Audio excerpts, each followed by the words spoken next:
Good evening, good morning, and happy Friday. Perhaps it is Saturday for many of you out there. And yes, I have been burning the midnight oil.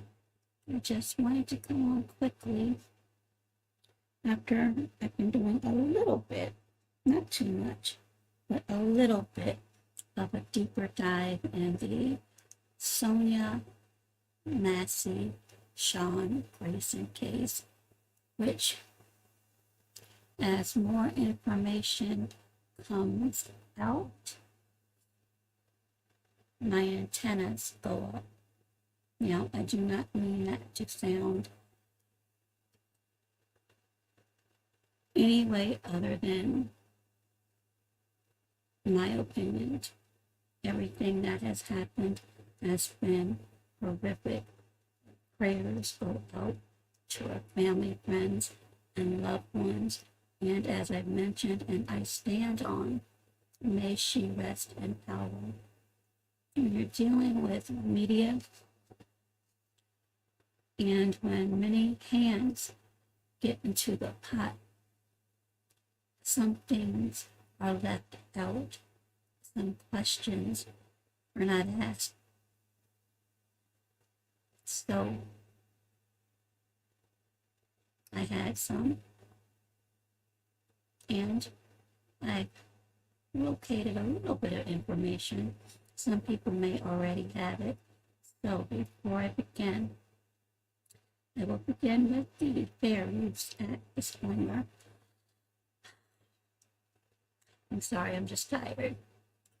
Under Section 107 of the Copyright Act of 1976, which states allowance is made for fair use of copyrighted material for the purposes of commentary, criticism, news reporting, research, education, teaching, and or scholarship. It provides for the legal, non-licensed material by others, which might be infringing under other circumstances. And then next, thank you again for all of your support. The next disclaimer is viewer discretion. Following broadcast contains mature themes and situations intended for adults. Viewer discretion is advised. And next, sensitive content. Trigger warning, because this may trigger some people, and out of my concern for my audience, I just wanted to make sure that they are aware. So thank you to those that will join and those who will catch the replay. So most of us know the situation as it relates to Sonya Massey and Sean Grayson. However, there has been another question as it relates to connections. Now it appears that, again, make sure that you always conduct your own independent, thorough research for updates, perhaps information that has been recanted by the media. That's always, always, always the best route to go. Hey there, CS. How are you? Oh, you're looking from the bushes. Well, that's fine. I'll drop the link later for those who may still be up, but this presentation is going to be quick. So as I mentioned, apparently there were several 911 calls, one being from her mother. And I am going to attempt And I always say that because StreamYard gives me the blues.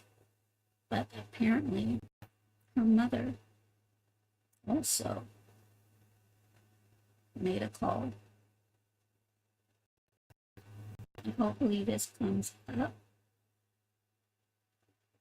If not, you can Google it and see for yourself. And I'm not going to say concern, but what made me look into this a little bit more, and maybe it's nothing. Hi there, Benoit, how are you? As the repeated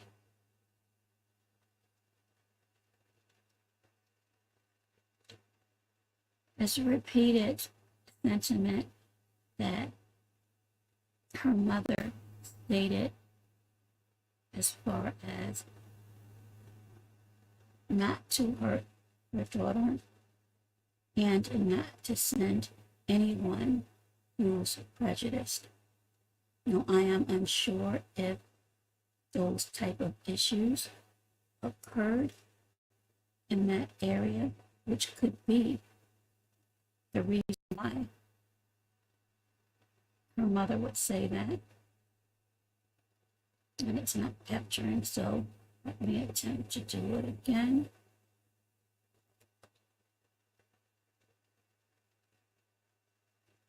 And again, thank you, Benoit. It says the browser cannot access my screen. That would happen. So we'll try it again. But in the interim, you can Google and you can hear her mom state that. There were also reports, and again, until I see anything substantial, meaning with my own eyes, from my vantage, everything is alleged. So we'll try again.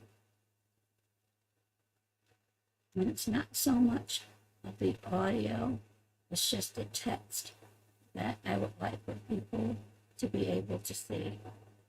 And hopefully that can be done.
And I apologize if this happens all the time. But here you can see 2 emergency response calls were made from the home of Sonya Massey, the woman who was injured and subsequently lost her leg after she called 911 for help. In the days leading up to her tragic passing, according to records released on Wednesday. This is what I wanted people to see. Third call. Massey's mother, Donna Massey, reports that her daughter is suffering a mental breakdown and tells the dispatcher, "I don't want you guys to hurt her." She adds that she fears the police and asks that no officer who is prejudiced be sent. In other calls, a woman calling from Sonya Massey's address, who doesn't identify herself, says that people want to hurt her. And later, a woman identifying herself as Sonya Massey reports a neighbor had hit her with a brick. So that's the first screen. And you all are welcome. Replay, and I'm sure it will be a replay. As soon as I can get back to StreamYard, I will continue with a possible connection. I'm going to try to put some of this together.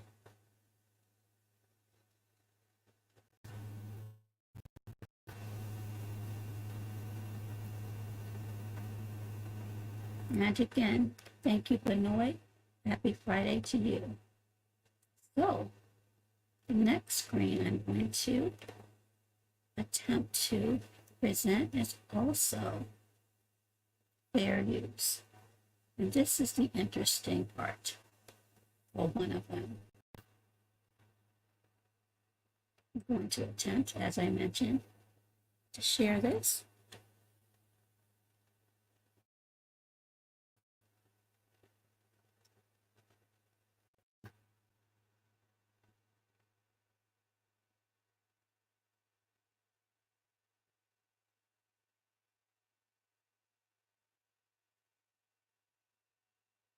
As you can see in bold,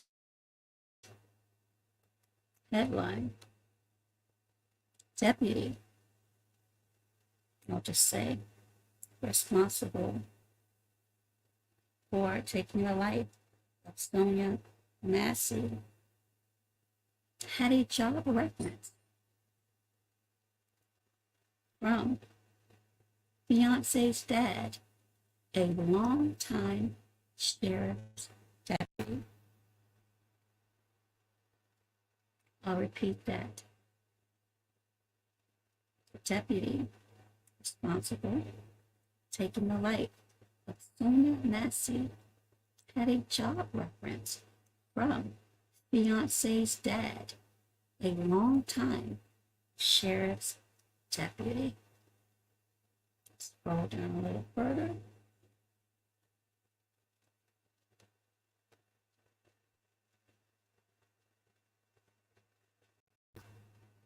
Springfield, Illinois.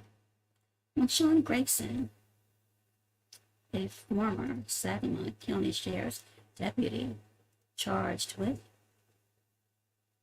the incident with Sonya Massey, applied to work at the sheriff's office, he had a job reference from his girlfriend's father, a longtime Sangamon County Sheriff's deputy. WCIA requested through FOIA Grayson's personnel files. That, ladies and gentlemen, can be found in the description of this video. The county released the files for his January 2023 job application Wednesday evening.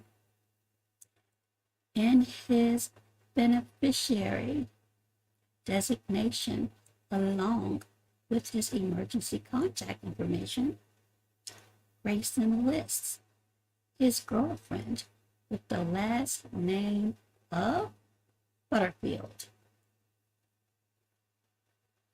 It's courtesy of News at Yahoo. So keep that name in mind as we continue. Butterfield. Get back to StreamYard. Now,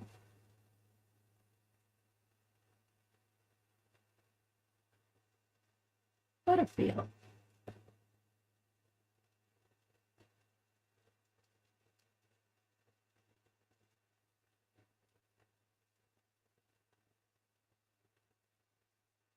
Butterfield. Isabel Butterfield. Isabel Butterfield. Isabel Butterfield.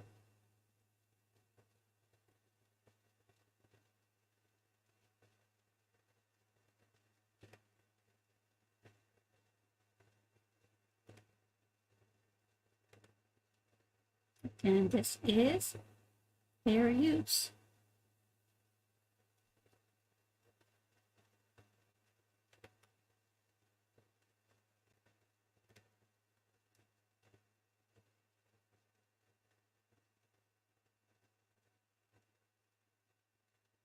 Isabel Butterfield.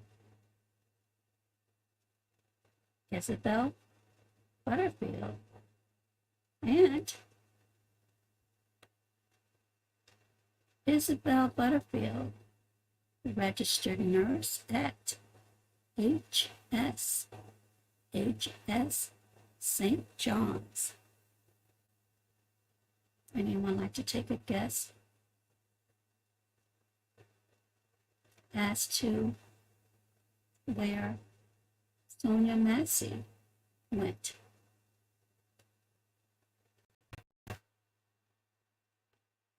And again, the views and opinions of this broadcast and any broadcast is that of Device TV, not of YouTube, Google, nor any of its associates.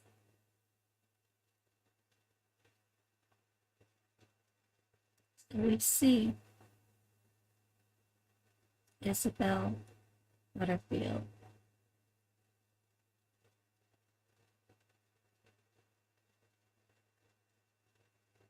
And the job reference was from Beyonce's dad. We also know from research that the two were slated to wed October of this year. Now, what's interesting to me, and maybe to some others once I present this, the talk of the mental health issues of Sonya Massey. And I would also like to point out, according to her son, Malachi, Sonya Massey also had lupus.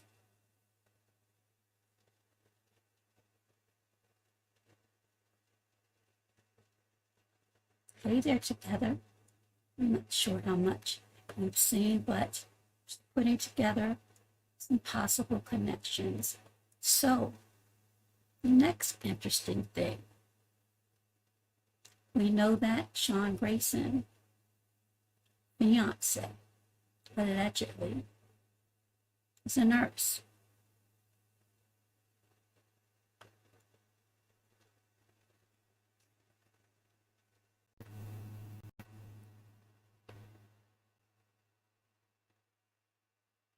Isabel or Butterfield, Springfield, Illinois.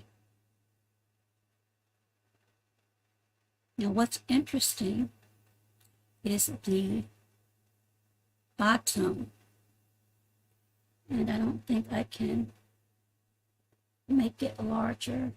I'm going to attempt to do so.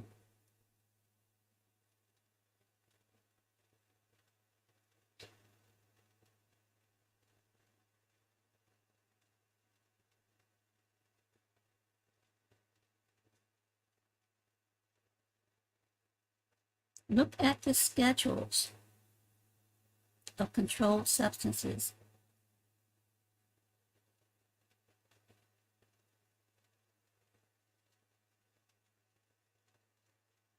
That legally she was able to prescribe. Schedules 2, 3, 4, and 5. Again, Isabel Butterfield, the alleged fiancé of former Deputy Sheriff Sean Grayson, a nurse. And you see her credentials. That's public record that anyone can look up. Yes. You said, wow, if you all are enjoying this content, please tip the host, because I don't think too many people, well, I don't know for sure, but I haven't seen anyone pull that information up. And as I've said, I have a little bit of experience in finding things. Like JJ used to say, I just happen to find things. No, I actually do know how to do certain things. And I'm absolutely within the purview of my duty as far as YouTube is concerned, because this is public record. Hey there, Key Norfolk. So, I am not implying anything. I'm just showing you possible connections, having people to open up their eyes and minds. Again, look this up yourself. Under the Illinois Nursing Board, Isabel Butterfield, and you'll find it on your own. But you can see the schedules again, 2, 3, 4, and 5. How's that? So, let me capture these comments really quickly before I go on. And again, thank you, CS. I cannot pronounce your name, but thank you to who's waving together. Thank you. Key Norfolk, Key Norfolk, Key Norfolk. Thank you. Yes, please like, subscribe, and definitely support, because this is, or should be, deemed as interesting and perhaps powerful information as this investigation continues. Now, let us look at, if I'm able to do it,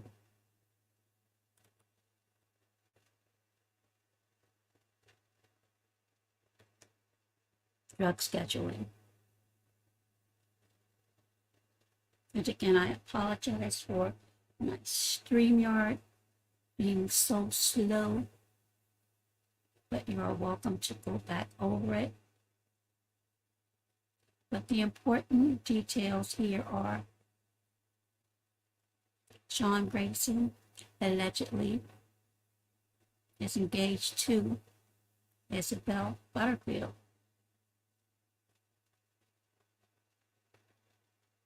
Isabel Butterfield, family member, provided the reference for Sean Grayson. Isabel Butterfield, registered nurse, worked at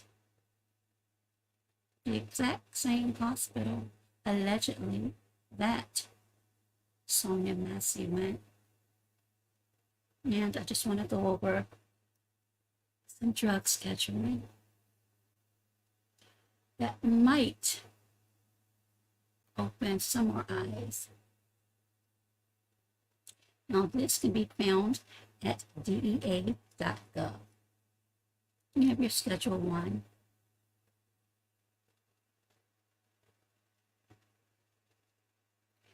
Schedule 2. Drugs, substances, or chemicals are defined as drugs with high potential for abuse, with use potentially leading to severe psychological or physical dependence. These drugs are also considered dangerous. Some examples of Schedule 2 drugs are combination products with less than 15 milligrams of hydrocodone per dosage unit, Vicodin, cocaine, methamphetamine, methadone, and the list goes on. Schedule 3. Schedule 3 drugs, substances, or chemicals are defined as drugs with a low, moderate potential for physical and, again, psychological dependence. Schedule 3 drugs abuse potential is less than Schedule 1 and 2, but more than Schedule 4. Some examples are 90 milligrams of codeine per dosage, Tylenol with codeine, ketamine, and anabolic steroids, testosterone. Now, this right here, to me, and I can't circle it like I want to, but the fact that there were questions from Sean Grayson about mental health, and the fact that his alleged fiance is a nurse with the authority and knowledge of the schedule of drugs, it just raises my eyebrow. Schedule 4. Substances or chemicals are defined as drugs with a low potential for abuse and low risk of dependence. Some examples are Xanax, that's for anxiety, Soma, Darvon, Darvocet, Valium, Ativan, Talwin, Ambien. Now, Ambien, I know a lot of people take because they find it difficult to sleep. I believe she was up extremely late or early. Tramadol.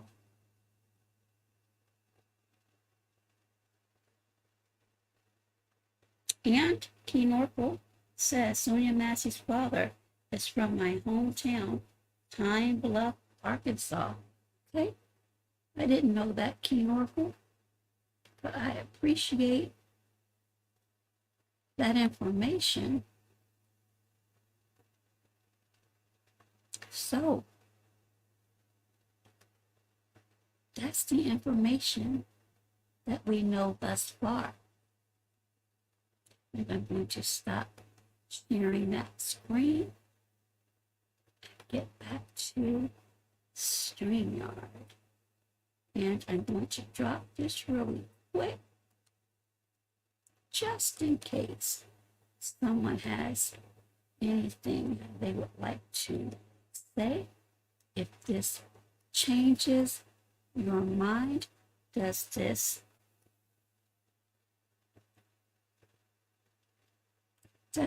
prompt you to ask additional questions?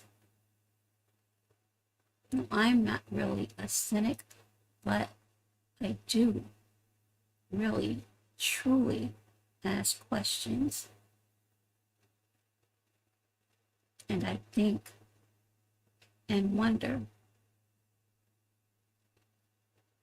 Again, I am not suggesting nor implying nor definitively saying that there is most definitely a connection, but it seems mighty strange to me, or interesting, that Sean Grayson, with his known issues, engaged to a nurse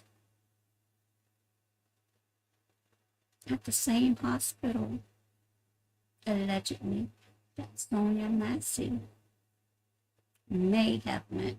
And I'm saying may have just to be prudent and responsible, because I don't have documentation to prove that. But what I do have, and I'll present it again, is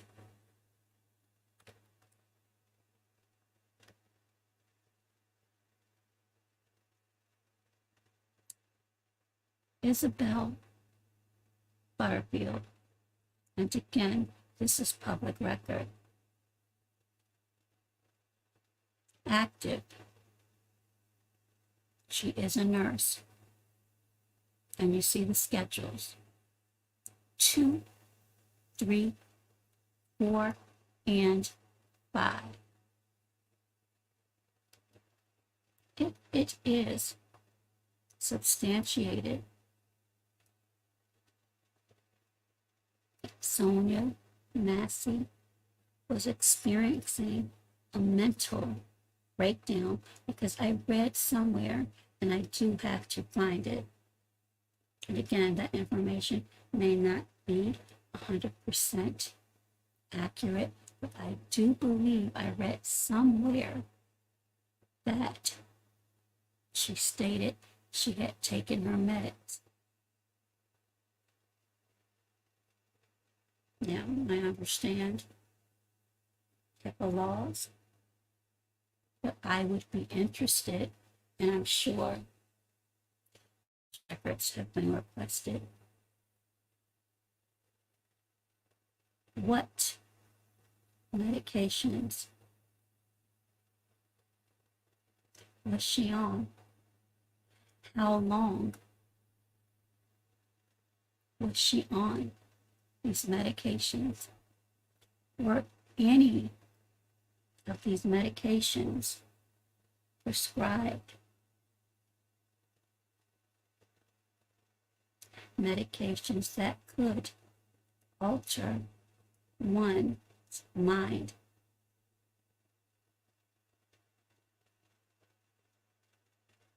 Could they make one paranoid? Who prescribed these medications? And that's just a few questions I would have. CS says, and thank you for confirming that. I thought that I heard that, but I wasn't sure. But thank you. CS says on the video, I heard her say she had taken her meds. So again, my question, what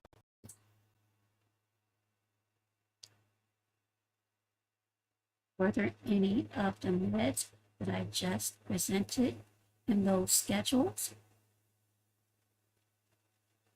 Those to me are extremely important and valuable to this investigation, to this case. Did she take? And together says, I am unable to come up because family is sleeping.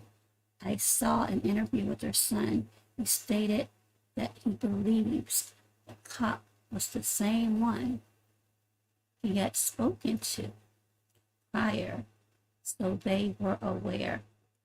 Absolutely. And she follows up of her mental illness. And I hate to say this, but I also read that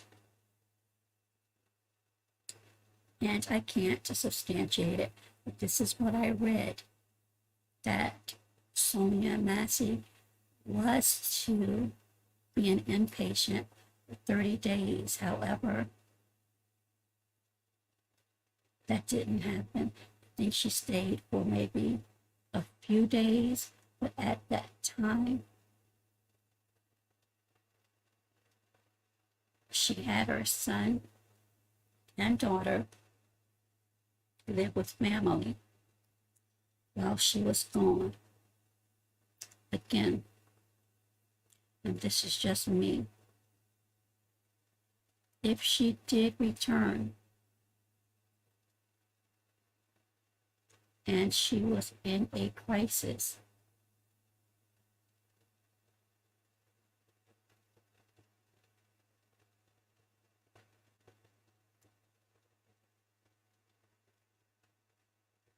was it comfortable enough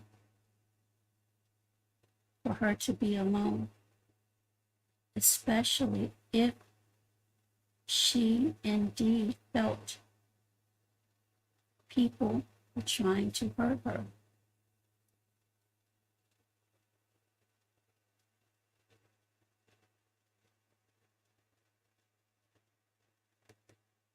Was that truly all in her mind, that people were trying to hurt her? Or did she know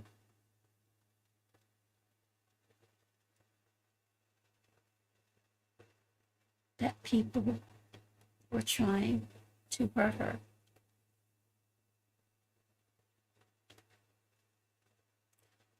Mental illness doesn't mean you've lost all touch of reality. Sometimes people go through spells. Excuse me. Sorry about that.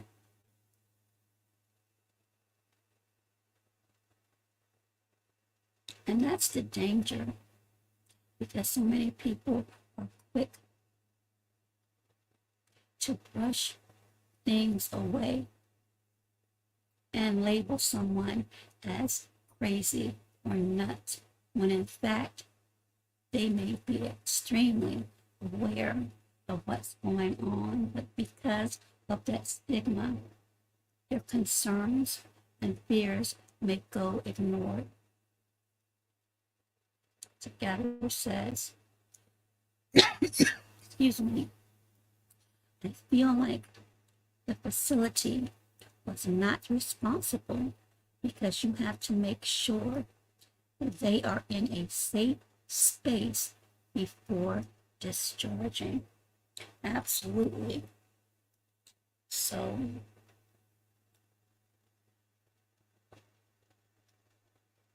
in my opinion, those records also should be pulled. And again, I can't help but to go back to her mom stating she's having a mental breakdown. Now, I am not sure the proximity of her residence and her mother's residence. Is it possible her mom could have gone there, or was it just entirely too late for someone else go there to check on her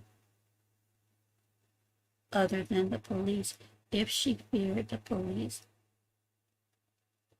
There are times that before my mom passed, and I miss him so much, she was my best friend, I couldn't get in contact with my mom. I wouldn't call the police. I would call a friend to go check on her. But that's just me. Together says, my opinion, if she was schizophrenic, she would have felt like someone was after her. I saw it a lot when I worked with the Department of Mental Health. We had to make sure the clients were safe. And again, that brings me back to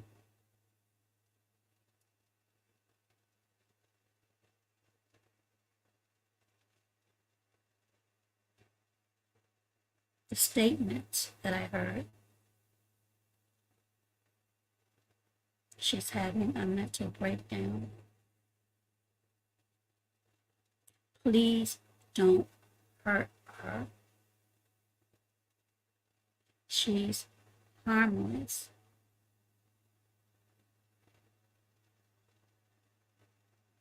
Please do not send anyone who is prejudiced.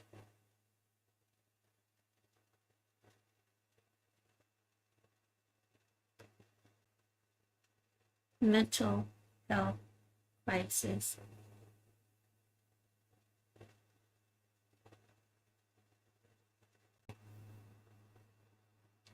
So, another question that I would have, and again, this is just totally me thinking out loud to you all. Depending upon how long she's had these mental health issues, were there other times prior to 2024, 2023, that law enforcement had to come to her residence as a result of a mental health crisis? In my opinion, and that's all it is,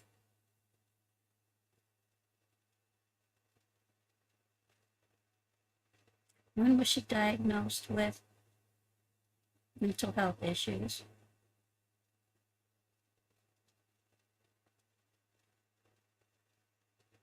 Is it possible, and again, these are just questions, is it possible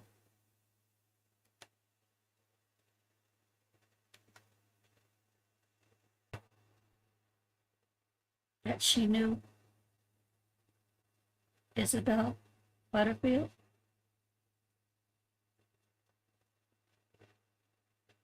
Sean Grayson absolutely knew her. No, I can say this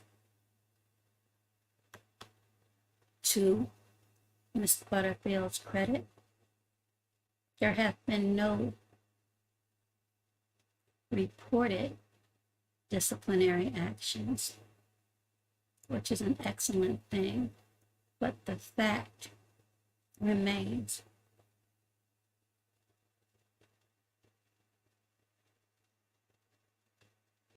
Sean Grayson allegedly is engaged to her.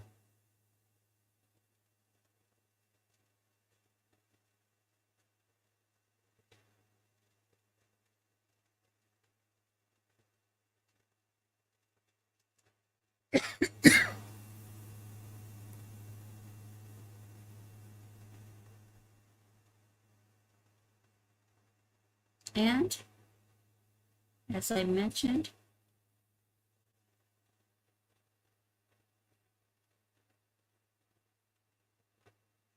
the job reference came from her fiance's dad.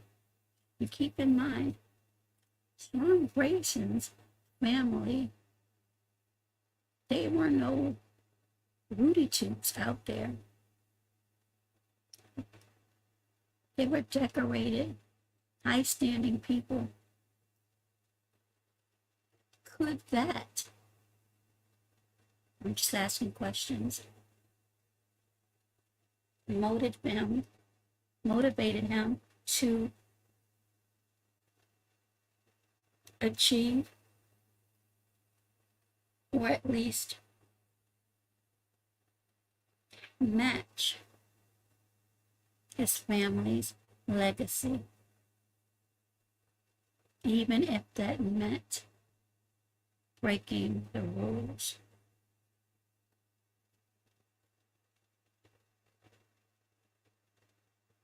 Now, his previous employer, the Logan Police Department, very tight-lipped, because I actually called out there myself and was told they will not be making any comments nor giving any interviews if a comment or statement is made. It would most likely be on Facebook. So for those of you that are just coming in, I'm going to present this one last time,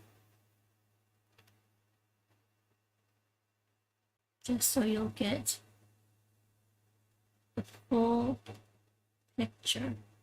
And again, this is fair use.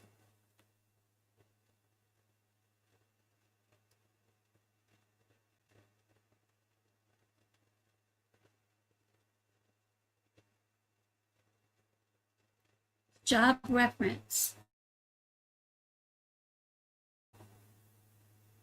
from fiance's dad, fiance being Isabel, allegedly.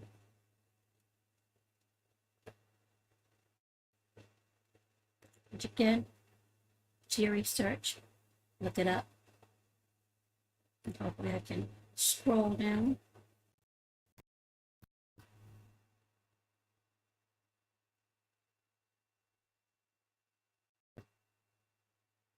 Wait for a minute. But that headline alone speaks volumes.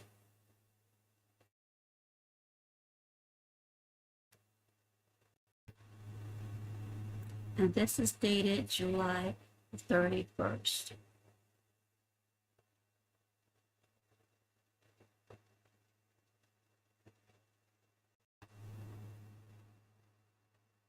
Job reference from his girlfriend's father, a longtime Sangamon County Sheriff's deputy. FOIA provided personnel files and Grayson lists his girlfriend with the last name of Butterfield.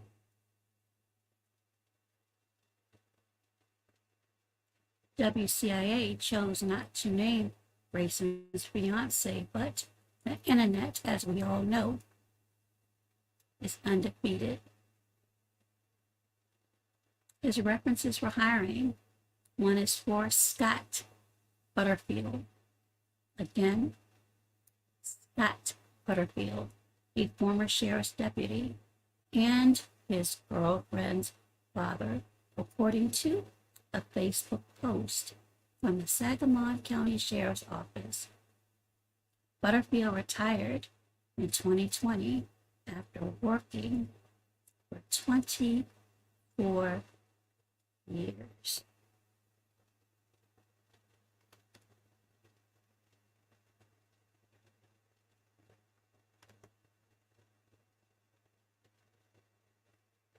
So,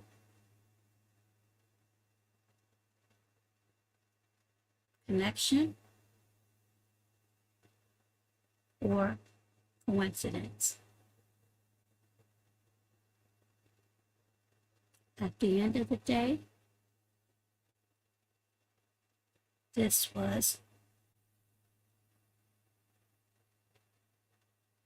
and will be forever deemed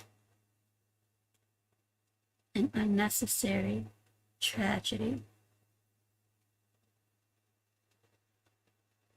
There is a GoFundMe for Sonya Massey, and I was actually looking to see if there is one for Sean Grayson. I do believe his grandmother posted a letter somewhere on social media. I would have to look for that, where she asked if anyone is taking time out to think about him and his family. Let me capture these comments really quickly. Hey there, Priya. Good morning. How are you? And thank you for stopping by. So that is the latest, at least the latest that I have right now. And also, and I didn't provide it, but I probably could. Allegedly, there is a Target registry under the name of Isabel Butterfield and Sean Grayson. And I believe the wedding date was supposed to be October 19th. Let me see if I can find that really quickly. If not, I'll have to put it in the description.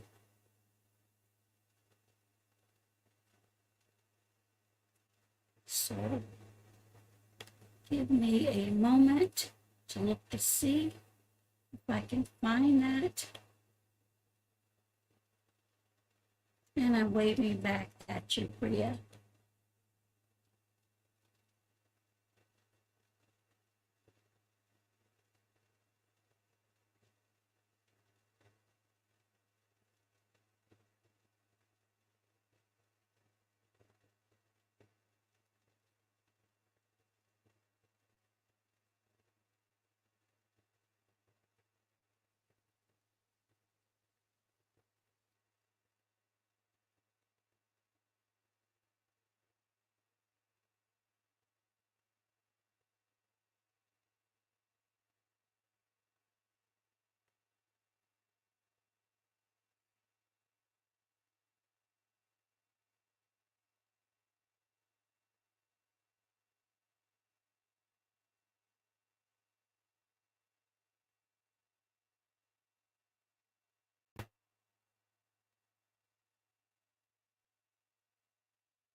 Cannot find it at this time, but I know that I heard that.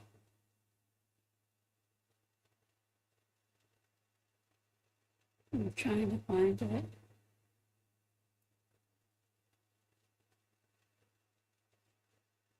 I can't even spell right now.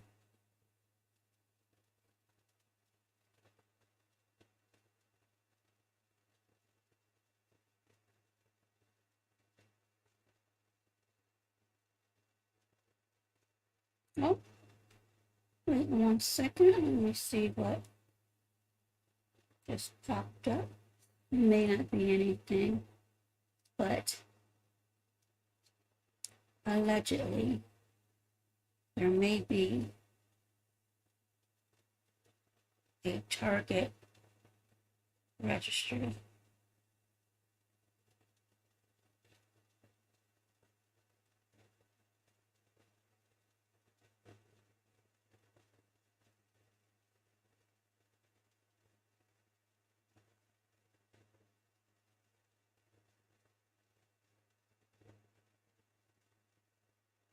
Again, I'll have to look for it.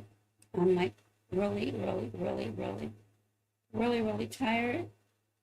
but I'm almost certain that that's a possibility. And it might be under his name. Maybe my searches aren't correct. But you get the gist of the latest.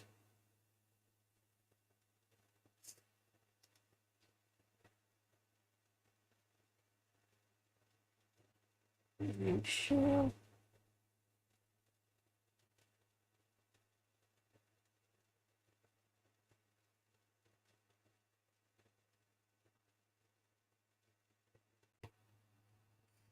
that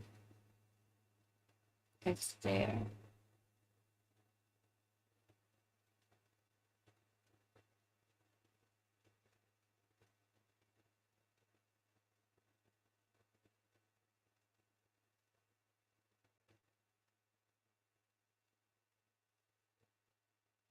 Okay.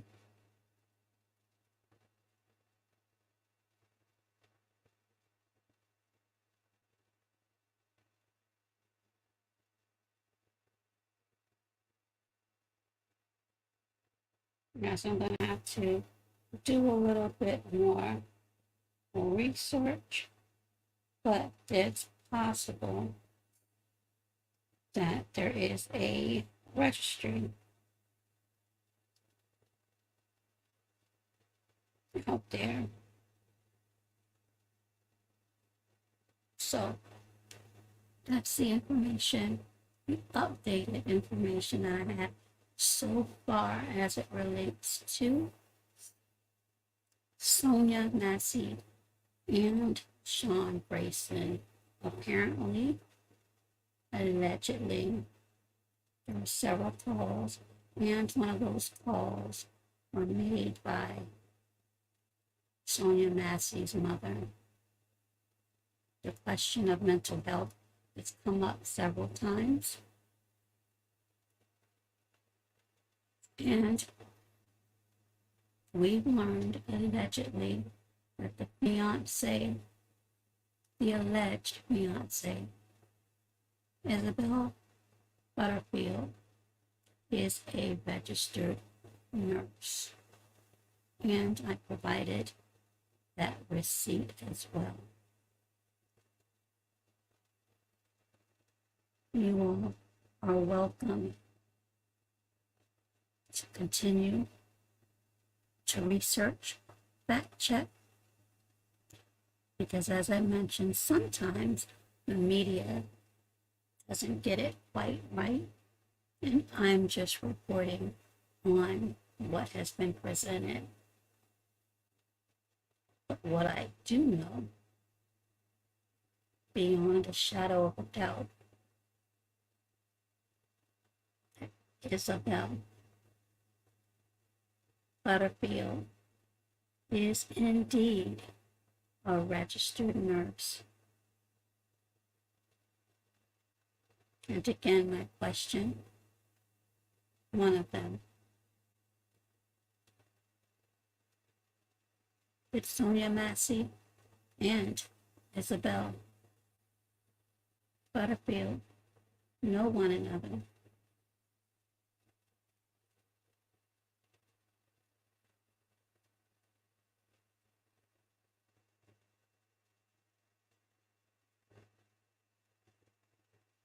Were some of the medications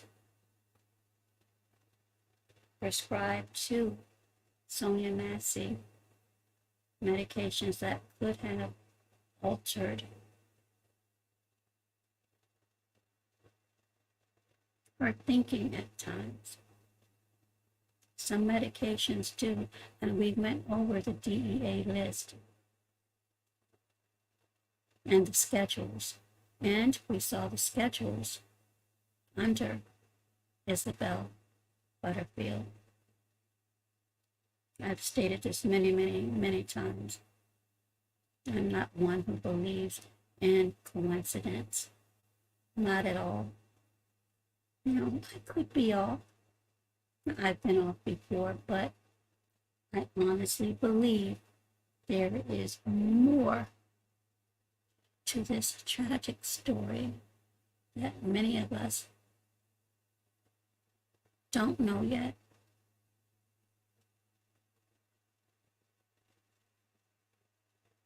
Rest in power, Sonya Massey. It is my hope that the truth will come out and that justice is served.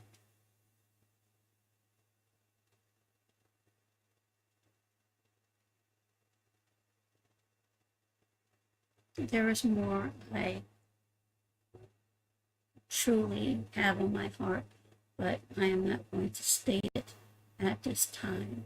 I'm just going to sit back and wait for information to come out, more information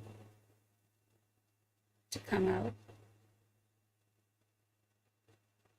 To me, in my opinion, that call to 911 from her mother, and I understand a mother's love for a child, but it's just something about that. And again, I could be totally off, but the continued reference to mental health,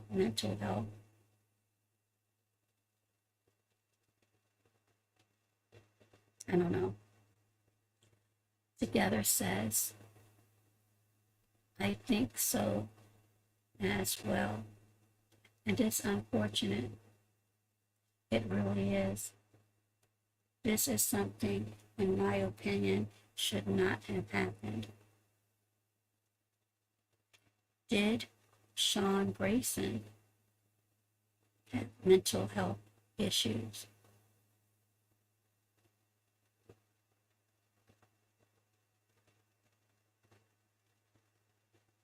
There are so many things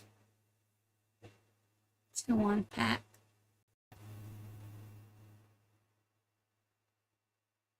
So many things to unpack. But that's the latest.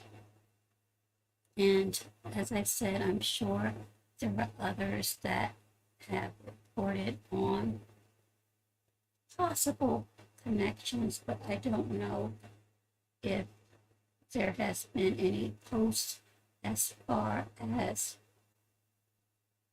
the alleged fiance being a nurse and the schedules that she's authorized for. We shall see in the coming weeks if more information comes out. And together says, in my opinion, it sounds like he was a demon possessed after she said, I rebuke you in the name of Jesus. A lot of people don't quite understand that. A lot of people think that old timers would say that. Absolutely not. If anyone has experienced, and I did a video on this some time ago, sleep demons or sleep terrors, where you actually feel like there is something holding you down. You're cognizant that you can't move, you can't scream, you can't do anything. But in your head, if you, and this has happened to me, just call on his name, it's like you'll snap out of it, and whatever force was there is gone. And this is why I say, and I will always, yes, together. There's so many stories I could tell people in these 55 years of mine. You don't know what spirit you may let inside your home. I've spoken on soul ties, and people will look at me like I'm crazy. I'm not crazy. A little bit eccentric, but I'm not crazy. Soul ties are absolutely real. Yes, it is a horrible feeling. You feel absolutely helpless.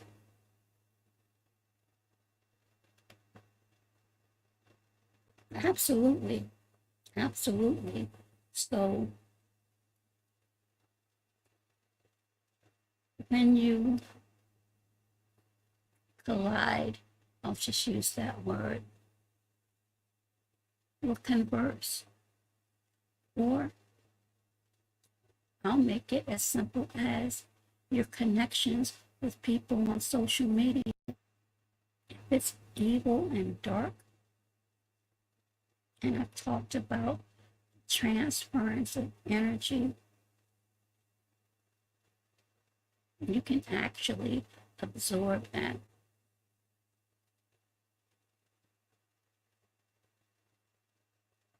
Together says, that is why I spend so much time praying and asking for forgiveness. Absolutely. I have not been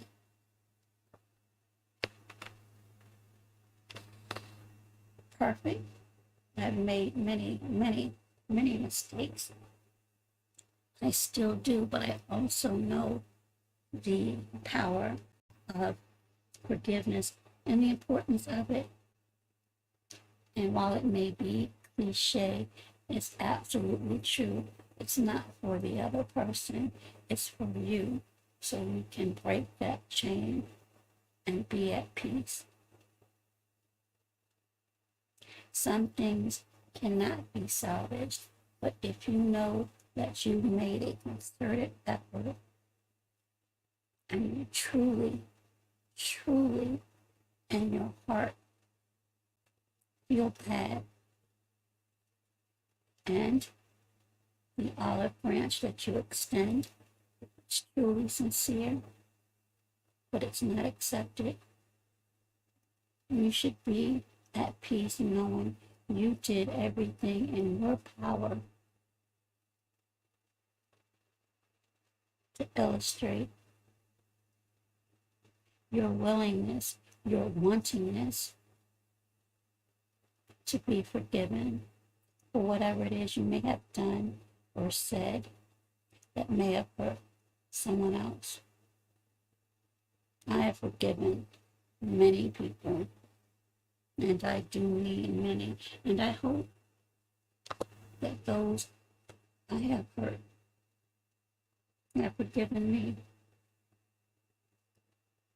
I ask for it publicly and personally, and I leave it there. If it is meant, we'll know, but we also know we can't force anything.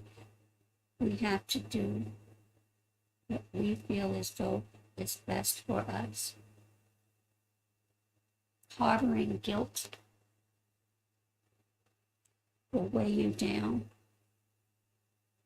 and seriously take years off of your life.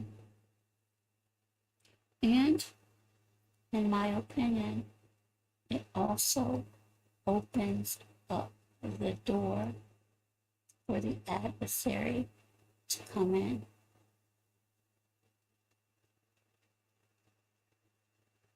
The adversary already has the weapon. Unfortunately, we,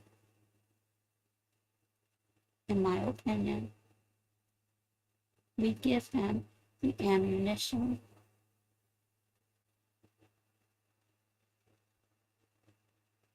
with doubt, fear, anger,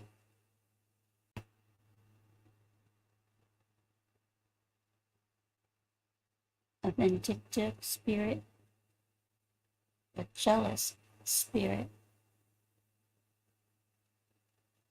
All of those things are real.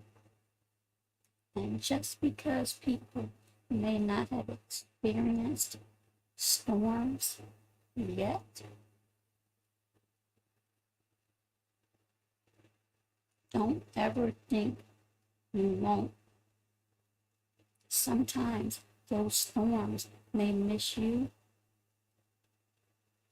but affect your loved ones, which will hurt you even more. So you have to be careful. And I know it's difficult, especially when you have hot temper, which I know I do. I work on it, and it is a work in progress. But you just have to be careful, because what you put out truly comes back. Now, I'm not saying that every time something bad happens, it's definitely because of something that you've done. I've said this before. Sometimes people are used as vessels, and oftentimes those vessels suffer. But if one vessel has to suffer to save others, then that's the good. That's the good in it, in my opinion. And Together says facts. Absolutely. Absolutely. You never know. You never know when real life is going to hit. And each time you weather one storm, you should glean at least some strength. So when the next one comes,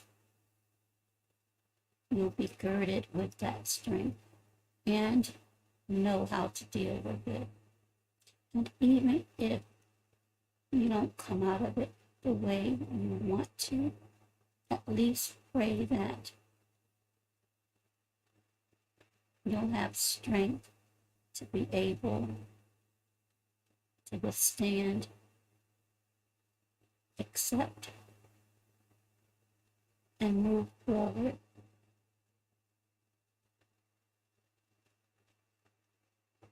Again, this is just from my own life experiences. I've been through so much, just as many people have. I've lost a lot of things. Some material, others a lot more than that. But for some reason,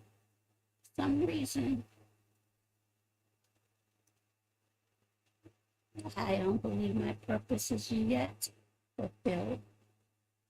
And I still don't know 100% what that could possibly be. Well, that's a good thing together. That is why I treat people good. I do my best to, but I can be honest in saying that I fail at that. Not 100%, but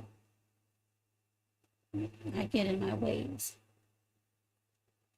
Trust me, I've said it, and I've gone out my bag on this app a few times.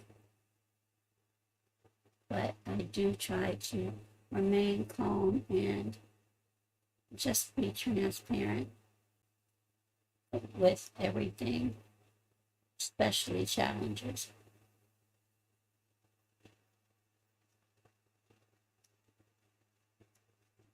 One thing I know beyond a shadow of a doubt is nothing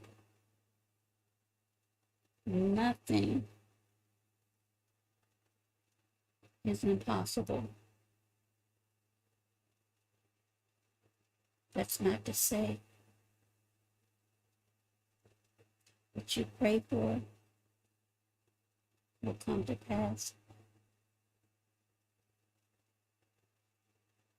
It just means nothing is impossible. And if you truly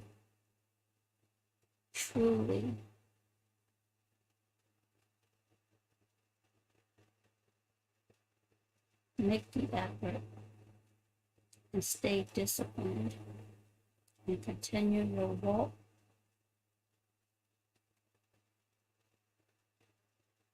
your blessings will come, whether they're short-lived or you have a reprieve and have longevity. Together says, I have cried many nights because people have done and said things, but they did worse to Jesus. Absolutely. Absolutely. It is August the 2nd, but yesterday at work, I don't know, something just came over me and I got upset all over again. Don't get me wrong, I am ecstatic that I'm out and among people, but I'm not going to be dishonest and say I don't worry about what if I have another flare? Will I get out this time? Will I bounce back this time? I think that's normal to feel that way. I've been sick. I've been dealing with this since 1992, when I was 22 years old. I honestly didn't think I would see 55, so I am completely blessed with that.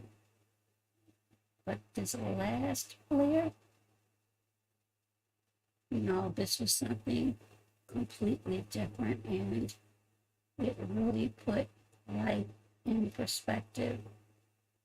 And it also gives credence to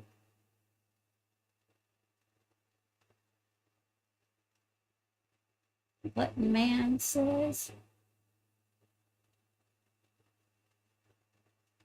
can be vetoed by the Creator. Because I was told you're going to need oxygen therapy for the rest of your life. And I was discharged June the 16th, and I returned to work the 17th. Now, I'm not going to lie, those first couple of days, I didn't think I was going to be able to make it through. And I don't mean make it through as living, but make it through the day at work. But I did, and I've been doing what I need to do for myself, and that is continuing to build up my strength,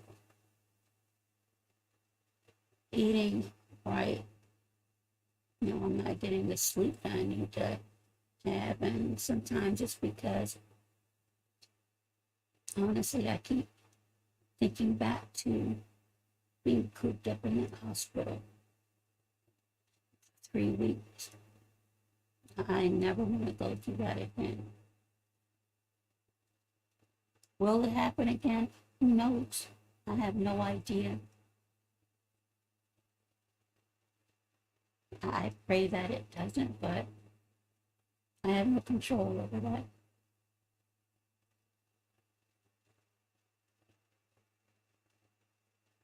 That should be an inspiration to many people who are going through things.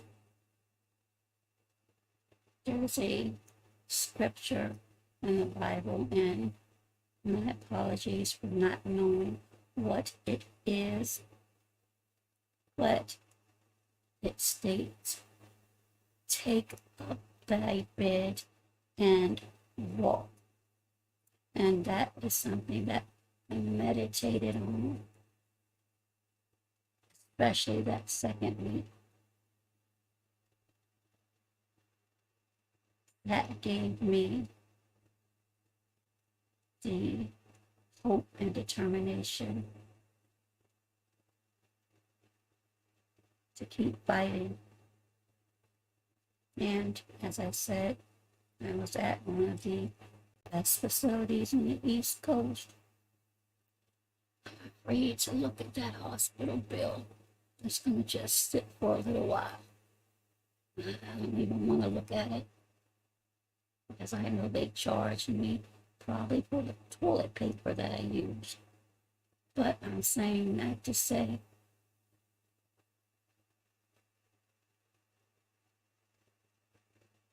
faith without works is, and we all know the answer to that.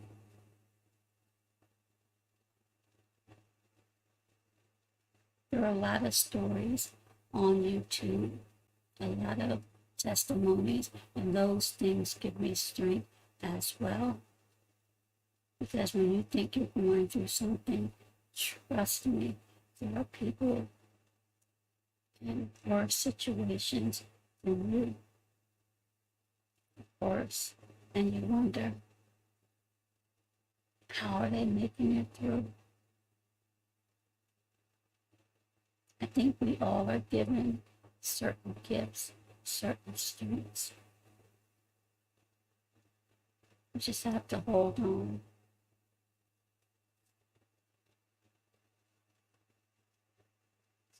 But that's my presentation, because I can speak on that for hours and hours. But it won't be tonight. It definitely won't be tonight. I do hope that this presentation, while it was short, it should be deemed as informative for those who are actually following this case, and as more details surface. Keep in mind, and this is my opinion, some things may never be released. We don't even know at this time, at least I haven't seen anything yet, the backgrounds of everyone involved. That, I'm not saying that it will, but that could cause issues. So sometimes it's best to sit on things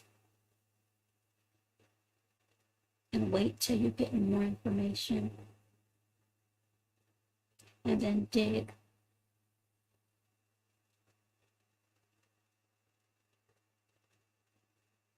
And just like I found that nursing license with what I think is extremely important. We control substance schedules.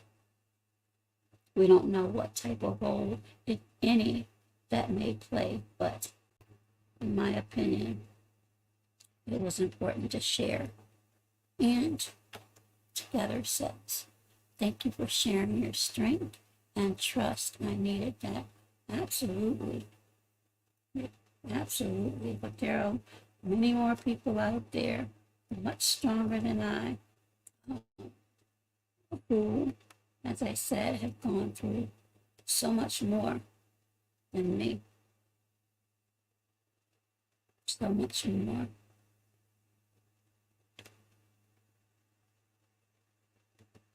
I'm just one of one of a few. So with that, to everyone that's come in, excuse me, thank you for your comments and your thoughts. And for those who may catch the replay, as I mentioned earlier, I hope you glean something from what was presented while you do your research on this case and others. Thank you together. You have a blessed day as well. So, until the next video, please be safe, be well, and you know the rest. Be healthier. Bye-bye for now.